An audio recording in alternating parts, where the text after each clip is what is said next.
Kuring ngaliwat kahareupeun toko anu ngajual bahan-bahan sapatu. Eta toko kawilang panggedena jeung pangkatlahna di Cibaduyut. Pas pisan kuring ngaliwat di hareupeun eta toko, aya hiji kajadian. Aya saurang lalaki anu katabrak mobil. Nya harita teh keur pada ngariung-riung. Tapi ku saharitaeun mah kuring teu pati malire kana eta kajadian.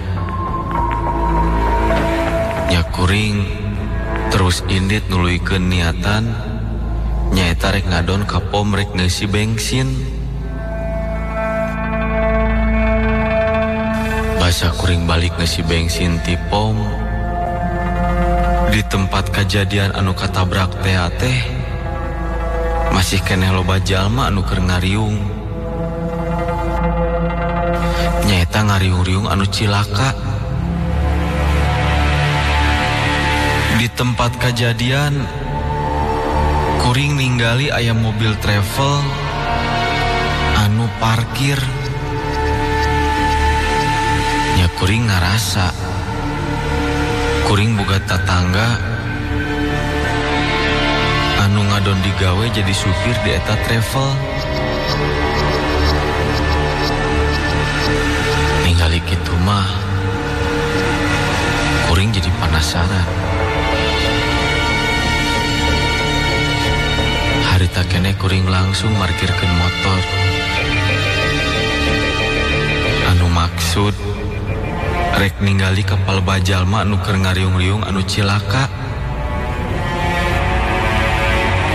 Barang kuring nyamperkeun nyaan we di palebadinya teh aya tatangga anu ngaranna Mang Aa.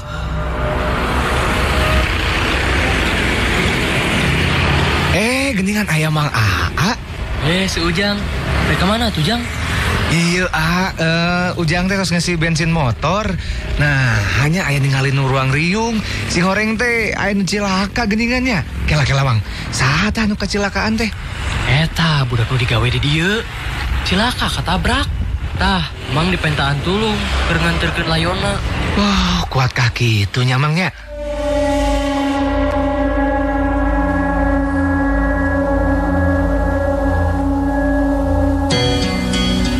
Sanggeus kuring nanya ka Mang Aa, kuring ningali saurang lalaki anu kacilakaan. Ningali layon anu ngagoler bari sirahna beulah kageleng cenah. Kuring rada ngabirigidi gila. Saurang lalaki anu dikira-kira lamun nilikana umurna mah aya kana 24 tahunan. Numutkeun carita nu kadenge ku kuring, eta lalaki anu kacilakaan teh make motor sabada nganterkeun tunanganana. Nya manehna meunang kacilakaan katabrak nepikeun ka hanteuna. Padahal eta budak lalaki teh rek kawin 3 poe deui. Eta budak lalaki ayana di Cibaduyut teh ngadon digawe. Dari lembur nama di Pangandaran. Nya harita anu katugasan nganterkeun layonna ka Pangandaran teh Mang Aa. Kusabab Mang Aa sorangan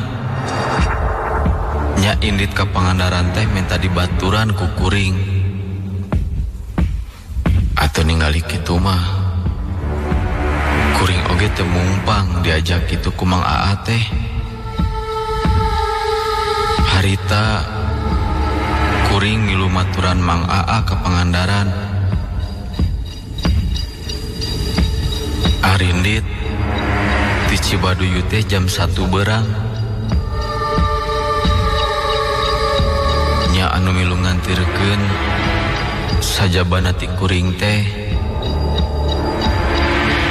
nyaeta kabogohna eta lalaki jeung bapakna milu ka Pangandaran.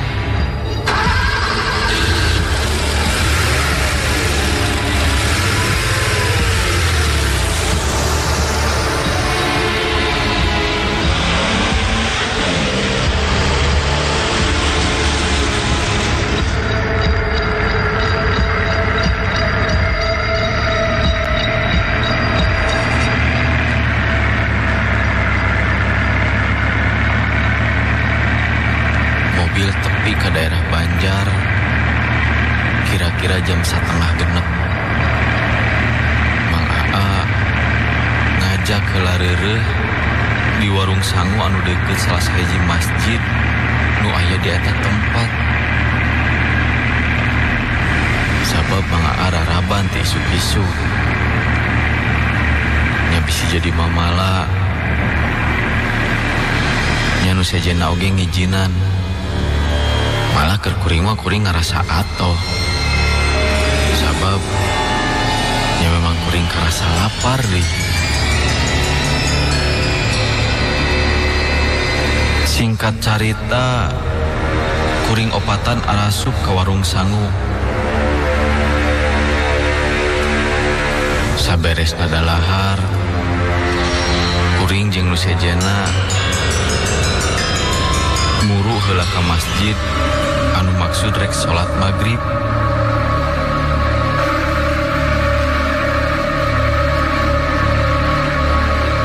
Sanggeus beres salat maghrib, kuring jeung Mang Aa arasup di ka warteg.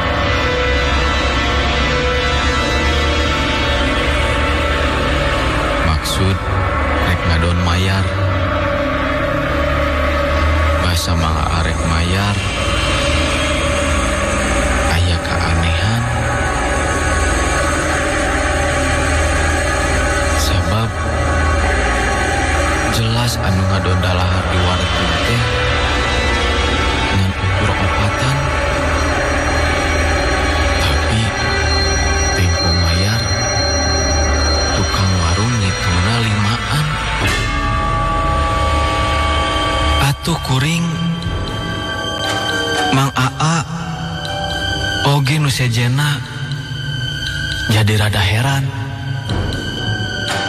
Malah cek tukang warung basa kuring keur salat aya saurang lalaki anu datang ngaku rombongan jeung kuring. Nya manehna nya mesen sangu sarta manehna mah daharna ngadon dina mobil.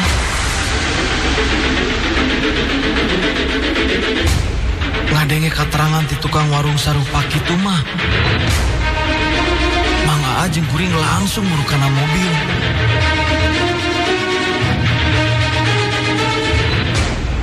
Barang berai pantau mobil dibuka,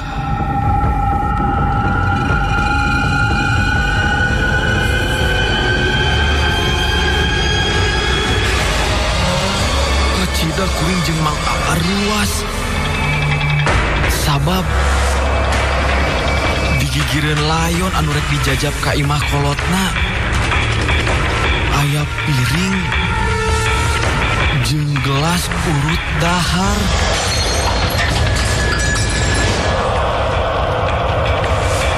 Malah katinggali remehna semu uprat-apret. Kuring jeung Mang Aa langsung nutupkeun deui pantau mobil, bari langsung indit muru ka masjid.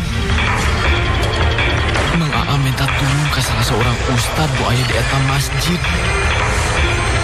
Kuring jeung Mang Aa nuru deui kana mobil dibarengan ku salah saurang ustad. Basa pantu mobil dibuka. Kuring jeung Mang Aa jadi beki ngarasa heran. Sabab di jero mobil teh beto sasaha anu aya ngan ukur piring, sendok, jeung gelas anu katinggali urut anu dahar. Layon anu rek dianterkeun ka imah kolotna teh leungit di jero mobil.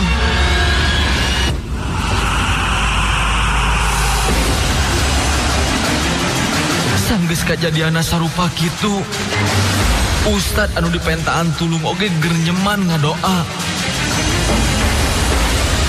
Maksudna supaya kuring sarerea teu diganggu ku arwah eta anu maot.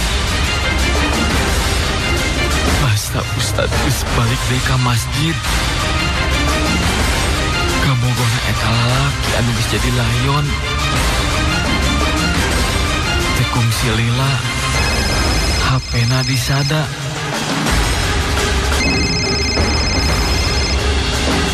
Barang kumanehna ditinggali.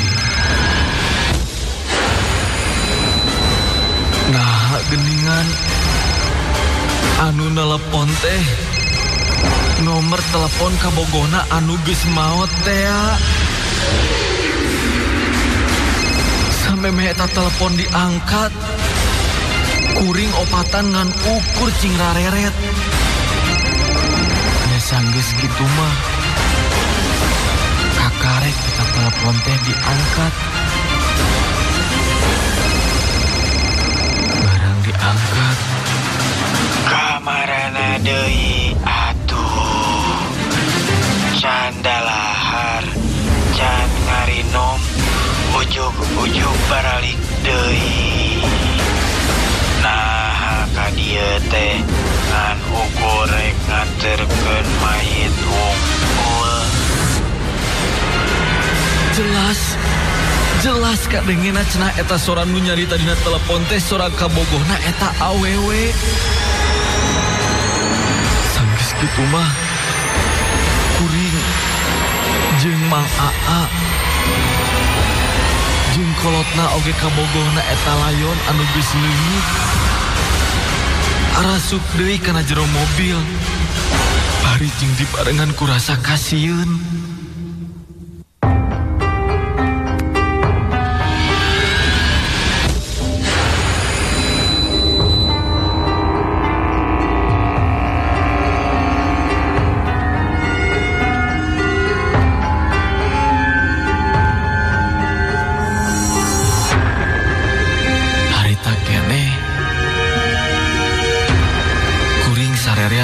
Perjalanan muru kalembur anu keur dijuk-juk. Nan basa tepi ka imahna layon anu keur dianterkeun. Beuki kuring sarerea ngarasa aneh jeung heran.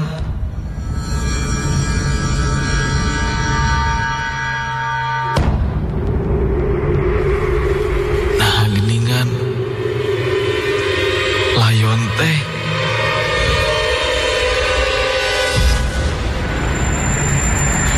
geus aya di imah kolotna sarta keur dipulasara. Malah Mang Aa ge kategor ku kolotna.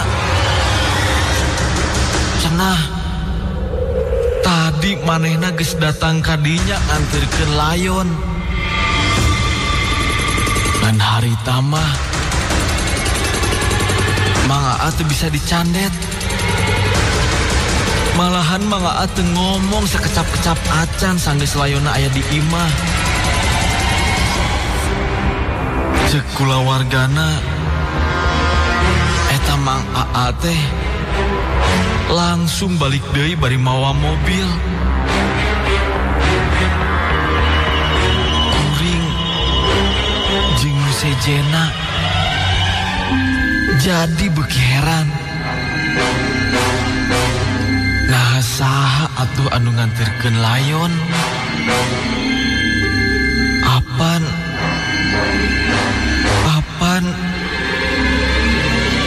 Apan kuring sarerea teh ka karek tepi harita ka imah anu dijugjug.